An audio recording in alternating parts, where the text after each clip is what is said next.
So, hello everybody. My name is Ron, and I'm a developer relations engineer with Google and Android. If you've been here in the previous talk, so you've seen me here, please, I'm going to repeat the jokes, so don't tell the other people, okay? I only have a handful of jokes. Hey, I'm Ofir. I'm a Google chat engineer. Yeah, and today what we're going to do with this talk, we're going to talk about how to build responsive UIs for large screen devices. And first, we're going to start with what is a large screen device. And for the context of this talk, we're going to talk about foldables. Where's my foldable? We're going to talk about foldables, those screens that you can bend glass. We're going to talk about tablets, and we're going to talk about ChromeOS devices. Now, the thing is, all of these devices, they can actually run Android APKs. Okay? So as a developer, I can no longer assume that my app will run on a 5 or 6 inch screen, 5 or 6 inch phone. And we need to adapt. Okay? And Google is all in. We've been adapting. We've shown this in the previous slide. Not slide, talk, sorry. We've been shipping updates for many, many apps, and we've been seeing results. As I said, Chrome saw an uptick of 18 times increase in multi-instance. Users are actually launching two instances of Chrome, one next to each other, and they're browsing simultaneously in two places. Photos updated their UI, and they've seen an usage increase in key product features. Some of those features saw an uptick of more than 50%. And again, we do have a Play Store that is optimized for users with large screens. That means that we're going to promote, and users that are accessing the Play Store from a large screen device, they will see ranking of apps that are optimized for large screens and that they behave well on large screens. When it comes to ratings, we're going to show first ratings that were given by users that are running similar devices, because those are more relevant to those people. And there is a flip side to this coin. If a user goes to the Play Store from a large screen device and they're looking at an app that doesn't behave that well, that may not provide a very good experience on large screens, they will see an alert telling them, hey, this app may not be compatible with your app. So think twice before you install it. And when we talk about behaving well or not well, being optimized or not optimized, this is how we look at stuff. So we've got basically 4 grades. The first one is being restricted, and you definitely don't want to be there. Okay? So if your app is not resizable, if you're restricting your orientation to portrait only, if you have issues with retaining state and handling configuration changes, you're going to end up in compatibility mode, which is basically we're going to take the phone user interface that you have, and we're going to display it on a large screen, and nobody likes that. Next, we've got tier 3, which is like the basic support. So your app kind of works. It's OK. Users can actually use it. But you're not really taking advantage of the extra real estate that you have on the screen. Okay? So it works. It's fine. It's OK. But you could do more. With tier 2, you're basically optimizing your layout and your interface for large screens. You're letting users do more or more easily to use your app and do stuff. Okay?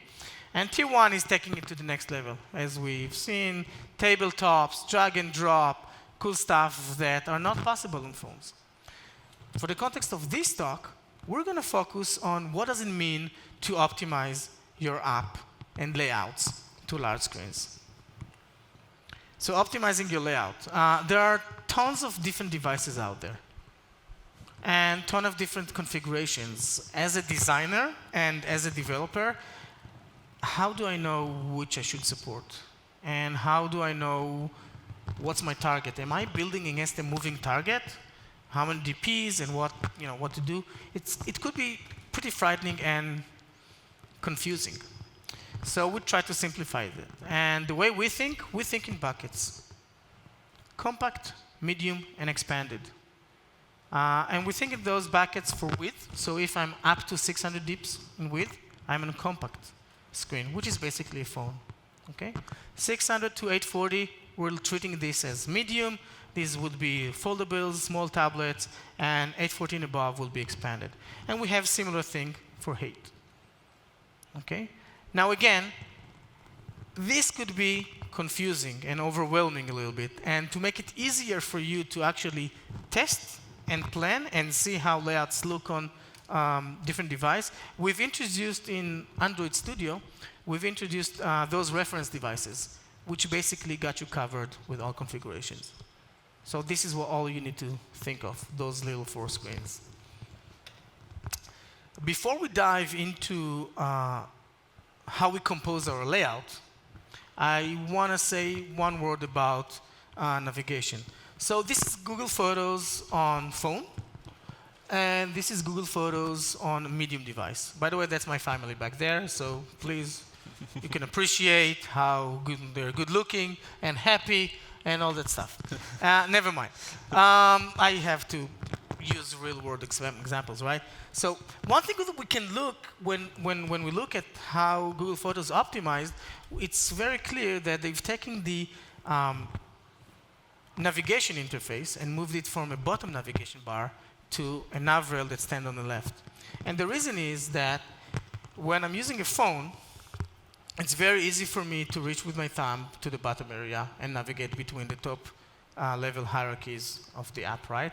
But if I'm using a tablet or if I'm opening my foldable, suddenly reaching all this area down here at the bottom, it's kind of hard ergonomically. My fingers are not that long. But reaching the leading edge, the left side, is really easy. So ergonomically, it makes more sense to have the navigation to move it from the bottom to the left side. And if we're running on expanded device, and Google Photos actually does that, we can even expand the navigation from using a nav rail. We can use the navigation drawer with an icon and a text right next to it. All right, let's talk about layouts. And this is going to be the majority of this talk, actually. When we talk about layout compositions with large screens, we think of 3 main paradigms or core patterns. The first one will be list detail, supporting panel, and feed. And in this talk, we're going to focus on list detail. All right? List detail is a layout that really makes it easy to discover, to browse content, and to quickly see the details of that content. It's very common to see it in chat and messaging apps like you see here, or file browsing apps, where on the left side I'm going to have directories or files, and if I click on a directory, I can see immediately the content of that directory, or even music app. I pick up an album or an artist, and I immediately see the songs related to that artist. The cool thing with list detail is that it uses basically 2 columns, and there is a relationship between them. And that relationship really supports information hierarchy. So what happens is that the content on the second panel, on the right side of the screen, is really tied to the selection that I make on the first panel, on the left side of the screen. You can think of it as if it's a parent-child relationship. So this layout, actually, this canonical layout, actually makes it very easy to the user to understand the hierarchical relationship between your data elements, information hierarchy on your screen right after the box, and it comes for free. Implementing list detail could be tricky.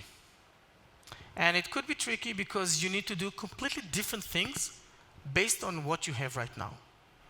So let's say your app has 2 activities. One activity to show the list of items, and another activity to show the details of a specific item. Or maybe your app has one activity with a couple of fragments. One fragment that shows the list, one fragment that shows the details, and you're using NavHost to navigate between them. And maybe your app is built using Compose, which is great, by the way.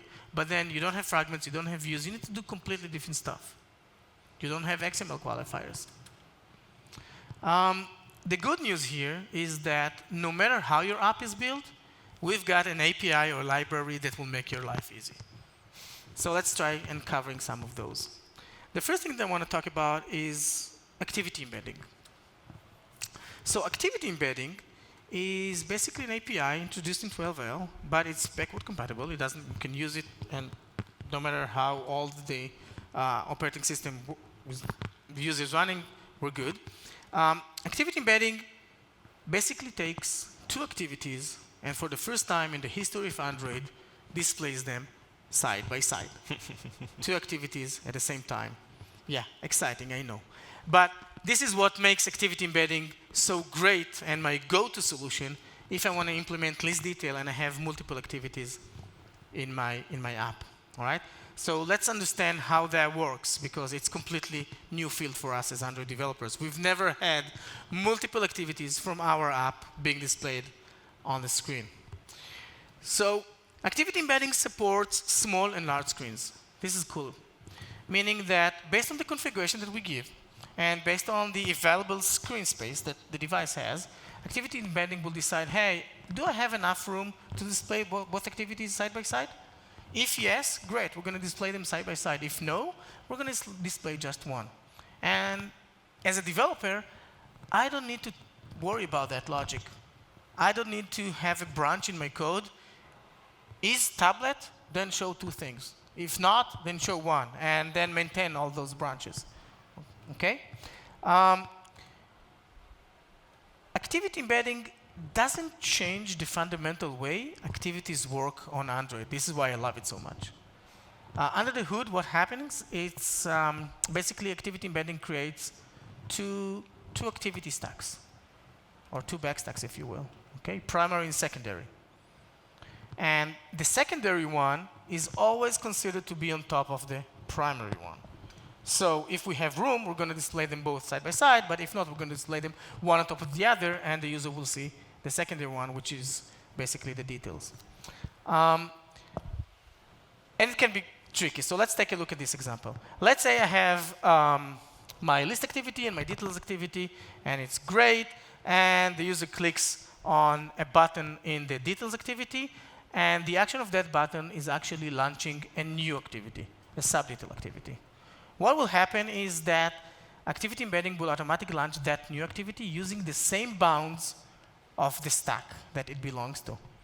So if we keep in mind that we basically have two activity stacks for the same task, again, not a mistake, two stacks for the same task. I practiced on this sentence a lot. For the first time in Android, by the way. This is how it looks like. So the primary stack only has the list activity. The secondary stack has the details, and on top of it, the sub-details. Activity embedding also supports multiple splits and multiple level of depth, which means that if I have here, again, two activities A and B, user clicks on B, and that click actually triggers another split between B and C. What will happen is that activity embedding will only show two activities maximum. So what will happen is activity A will be pushed off screen, and a new split will be created for B and C. And again, if we want to understand in our mental model how things look like and how they work, we've got basically three activity stacks now. A, B, and C. And again, in terms of Z ordering, the last one is considered the top. Activity embedding also supports screen size changes, which means that, again, another example, I've got A and B, and I didn't split the screen 50-50. I decided 30-50 is better for me. And suddenly the user folds the device, or maybe enters multi-window mode, and there's not enough room. What will happen is that activity embedding first will understand that we need to display only activity B, and it will also resize activity B to fit with the new bounds. And everything happens in runtime. You don't need to worry about that. User opens their foldables, maybe gets out of multi-window. Something happens. Suddenly we have enough room. It will go back. And again, it will resize the activities based on the configuration that we provided. There is one pattern that I do want to cover called placeholder. Sometimes we want to display a list, and we don't have anything to display on the detail side until the user makes a first choice. So theoretically, we could have displayed the list on the entire screen and initiate a split or go to list detail view only when the user clicks on something, but that's bad interface. That's bad user experience, right? So instead we display a placeholder. The thing here is that if the user folds their device and we're displaying a list and a placeholder because the user didn't choose anything, we don't want to show the secondary stack on top because it's just a placeholder. We want to show the primary, and activity embedding actually knows how to do that. So if the user folds the device, it will show the list activity, not the details activity, because the details activity doesn't have any details to show right now. Okay, and again, open the device, we're going to show the placeholder. So I promised you that I don't like marketing people. I said it earlier. And I like code. So let's jump into the code and see what it takes to actually use activity embedding. Sorry. So this is my config XML. What I have here, basically, pretty straightforward. I decided that I'm going to do a split of 30-70. The default is 50-50. I can go 30-70 or whatever I want. This usually makes more sense on tablets and expanded devices. On foldables, I would probably go with 50-50. I also decide that if user navigates all the way back on one stack, it will dismiss the activities on the other stack as well. Okay? It makes navigation really intuitive for users. And the last thing that I need to actually define is my split filter. Okay? So in this case, I'm saying, hey, if you're going to launch the activity detail from the activity list, it's going to launch a split. There is one thing that we need to keep in mind. We need to tell Android that we're doing this, and we need to load everything before any other component actually loads in order for these settings to take place. So we're going to do that with the Jetpack app start library. The way we do it, again, pretty straightforward. In my manifest, I'm saying, hey, I'm going to use the library, and I'm going to provide the split initializer that will initialize the app before application context is built, before all the activities are created, before everything happens, okay? And the last thing that I need to do is to take a look at the initializer, initialize it. Basically, what we want here to say, hey, here's your split controller. Use that XML file that I just described to configure the splits, okay? So this is cool. This is easy. But what if my app doesn't have multiple activities? What if my app has one activity and fragments? And I would, in this case, activity embedding will not help me, right? And I want to invite Ofir from the Google Chat team that will tell us how they implemented list detail. Thanks, Ran. I think activity embedding is very powerful API, and it unlocks two-pane for our applications that were built with multiple activities in mind. But there's a slight problem. There's always a problem, right? Many apps that we have right now are built with a single activity in mind and multiple fragments or multiple views. And rebuilding apps to support multiple activities doesn't make sense. So we were tasked a few months ago with supporting two-pane in Google Chat. And we looked around, we thought, what is the best way for us to support two-pane? And we decided to use sliding pane layout.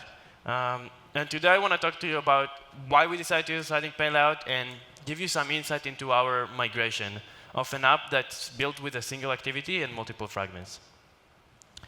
And when we first started our project, we took a screenshot of our app on a foldable, and half the screen was blank. So this is our list fragment, and it just doesn't look very good. There's too much empty space. If you tap on a conversation, it looks just as bad, actually. Half the screen is still blank. And so what we decided to do was, let's just take the two screens, right? Half of the list fragment is blank. Half of the conversation fragment is blank. Let's show them together. And we got this, a fully blank screen. OK, but in seriousness, we decided to do this. So there's more content, right? If half the screen was blank half the time, why don't we just show both at the same time? And it looks much better. So today I want to go through how we started with one pane and how we migrated to a two-pane setup.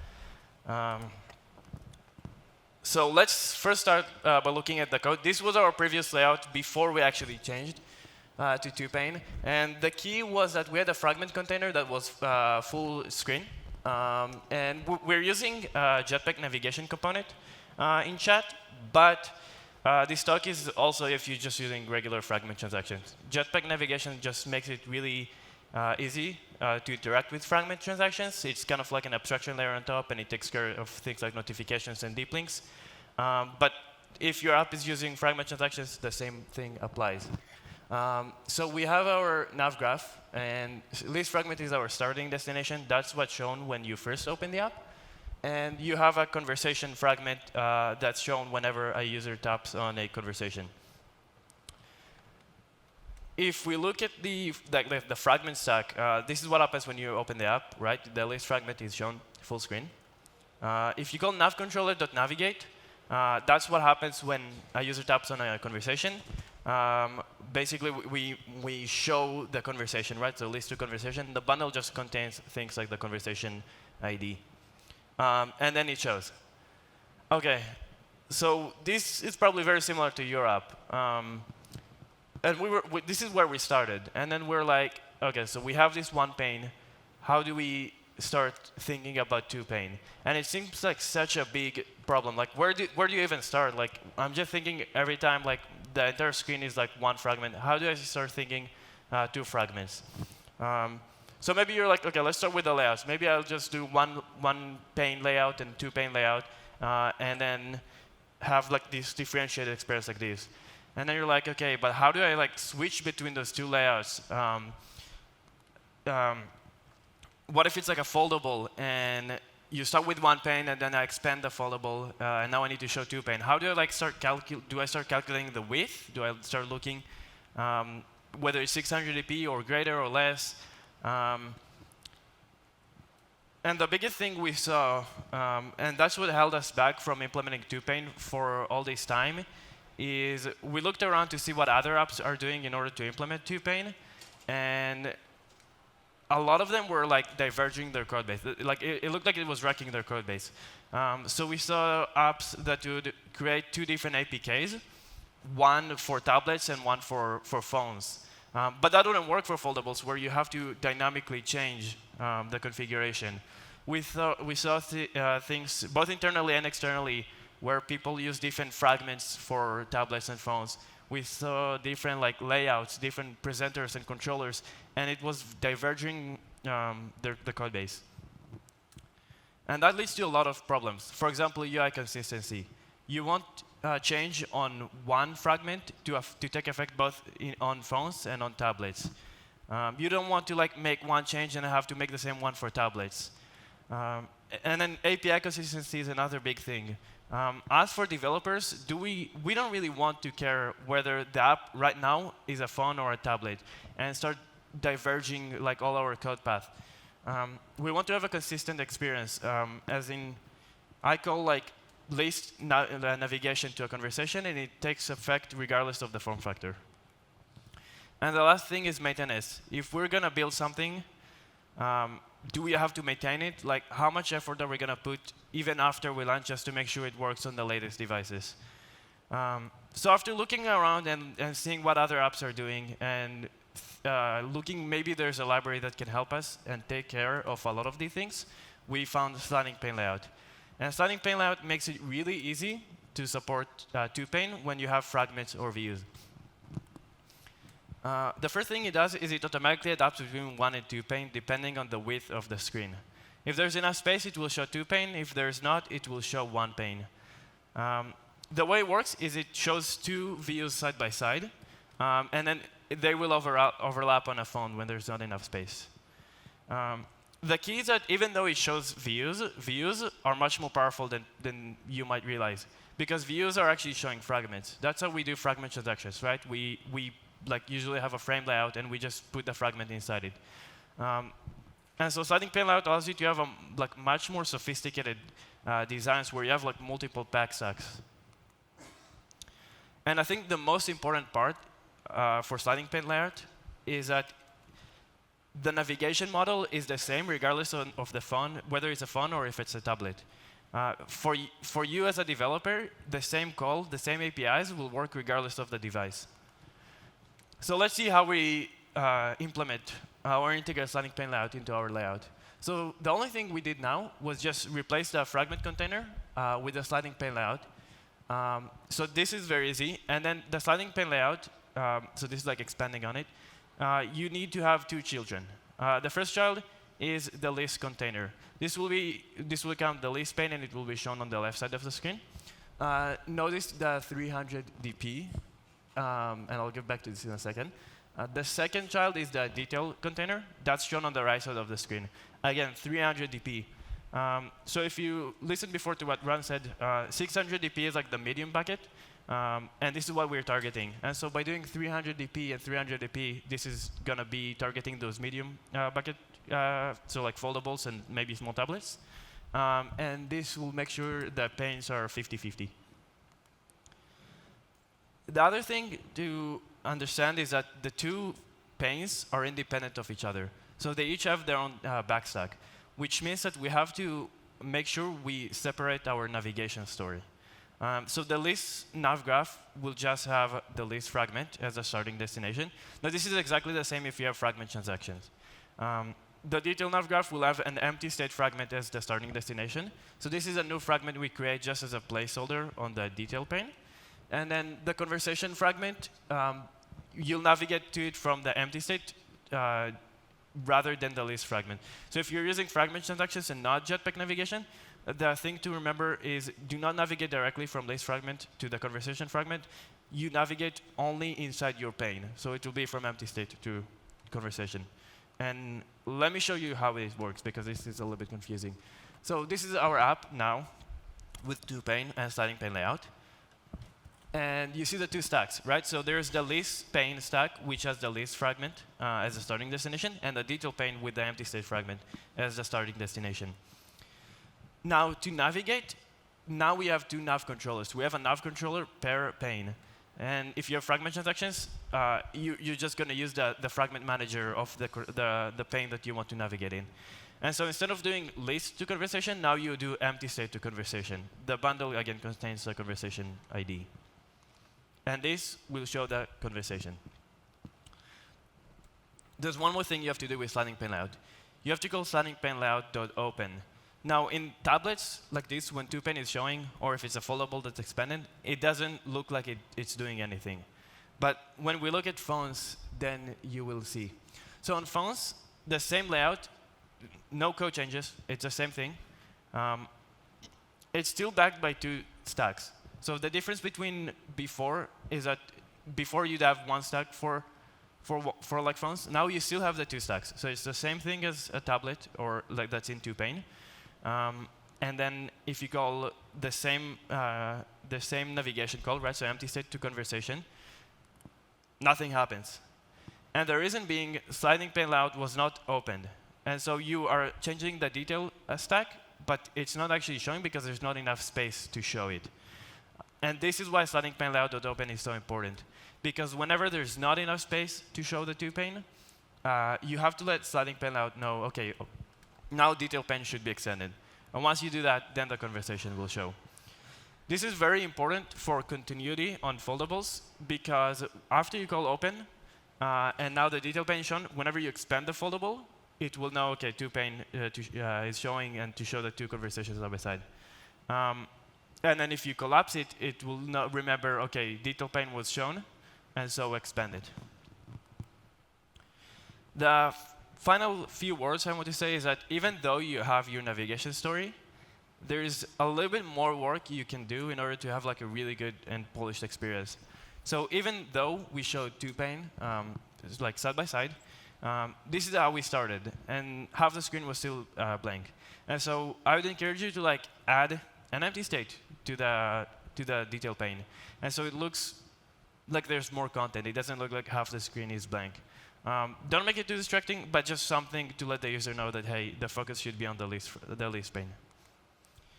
Now, after we did sliding pane layout, again, not all the views looked correctly when a conversation was open. So for example, the snack bar is at the bottom, and it was taking the entire width of the screen. This is easy fix. You just need to update the anchor view. But the point here to remember is that every view that was targeting the entire activity will now take the full width. And what you want is to start moving things to the right pane. Again, the fab is on the parent end. And it doesn't look very good, right? Because it's looking at the entire screen. So we just moved it to the fragment, and then it looks much better, and it doesn't cover the send button, which is really important on a messaging app. The other thing is the action bar. So if I go back, you see the action bar was taking the entire screen width. And the reason being we use the action bar API from the activity. Don't use it because it doesn't look very good in two-pane. Instead, use the toolbar view. That's, again, provided by Google. And you just put it in the fragment, and it looks much better because then it takes just half of the screen. The API for the toolbar view is the same as the action bar API, so it's the same menu and like the options menu and so on. So it should be a simple migration. The last thing is the highlighting the conversation. On tablets, you'd want to highlight the conversation just so the user knows where they are. With that, I will pass it to Ran to talk about Compose. All right, awesome. That was a great story. And one thing that Ofir didn't tell you is that you got a sneak peek of the future of chat. So the two-pane layout list detail is not out yet, but it's going to come soon. Mm-hmm. And this is usually something that Google doesn't do, talk about things that we haven't released, but it was so important for us, and I think we can all learn from the experience in the story. So thank you. All right, let's talk about Compose. I mean, Compose is cool, right? One thing that I really like about Compose is that it's not just, I'm saying it's cool not because it's like the latest and greatest and the way we think UI should be written in Android. I really like it because it's a declarative UI, which means that I've got all my user interface in my code, and I can use lots of logic, and I can do everything. So as a developer, now I can say it, I didn't find the need to navigate between going back and forth to XML files and back to the code and back to the XML files and trying to think and all the qualifiers. And oh my God, it was great, it's awesome, it's nice. Compose is just better. So I love Compose. But when it comes to implementing list detail, how can we harness the power of Kotlin and the power of Compose to do that really, really easily and in an elegant way? So remember our buckets? How many times have you said, did we say today compact, medium, expanded, compact, medium, expanded? It's like broken record. So remember our buckets? Great. Theoretically, I could use Jetpack Window Manager to actually calculate what my screen size right now, what's the available screen for my activity, and figure out which bucket I'm running on. But with the Material 3 library for Compose, we've introduced window size classes that basically computes that for you.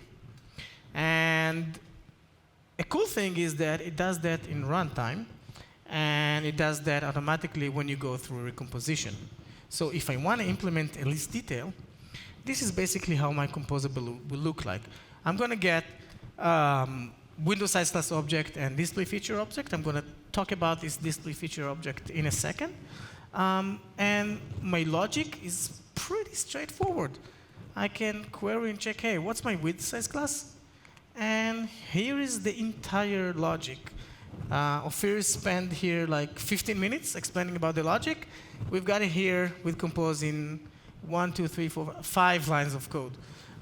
Basically, I decided that if I'm running on compact, I don't want to show 2 panes. And if I'm running on medium or expanded, I do want to show 2 panes. That's it. The activity that actually calls set contents basically sends 2 objects, calculate window size class, and calculate display features. We're going to talk about later. And that's it. I can go back to my composable and take a look at how the logic looks like. So if I decided that I'm showing list and detail, okay, that's the first logic, the first question that I'm asking. I'm going to use a new composable that was released a week ago or something like that, called 2pane. And that composable takes two composables. The one is called first, and I'm going to basically pass my list, which is a fancy name for lazy column. And the second composable that I'm going to pass will be my details composable. All right? That's it. I'm going to provide 2pane the strategy. Do I want them vertically, one on top of each other? Not really. Do I want them horizontally, side by side? Yeah. And how do I want to split them? So if I'm running on a huge device, maybe I want to do it a third and two-third. If I'm running on a duo device, I would probably want 50-50. Up to me, and I can change my logic dynamically within code, which is great. And last thing, if I've decided that I'm not running, I don't want to run and show list and detail together, I can have here my logic. What do I want to show here? Do I want to show the list? Do I want to show placeholder? Do I want to show details of something? Do I want to show something else? It's pretty straightforward, and maintenance becomes super easy. So in this talk, we've covered, we mentioned three main compositions and paradigms: list details, supporting panel feed. We talked only and focused only on list details because of time. But in the material website and in developer.android.com, you can find more resources that will help you designing supporting panel and implementing them, and same with feed. Awesome. We'll be around here if you want to ask questions. Come see how we got a bunch of devices. You can see how your app behaves on larger screen, and come talk to us.